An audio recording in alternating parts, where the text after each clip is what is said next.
Welcome to the Slop Temple. We pray this video helps. You start by checking where your contacts are backed up. Most phones sync to iCloud or Google.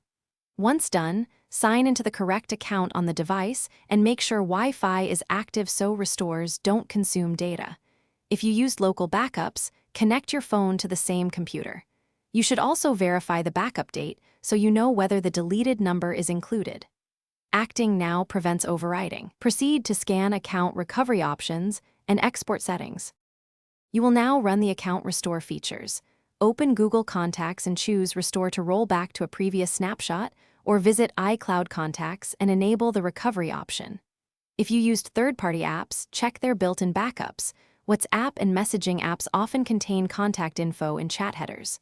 Once done, export any recovered contacts to a VCF file so you have a copy.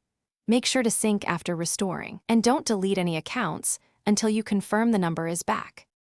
You finish by syncing contacts and importing a VCF backup to ensure the recovered number appears across apps.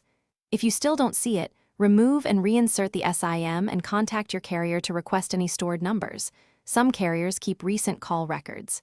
If recovery fails, reauthorize your account, clear the Contacts app cache, and rerun the restore. One key troubleshooting tip: if restores overwrite expected data, restore to a temporary account or export current. Thanks for watching. Consider subscribing if we helped you.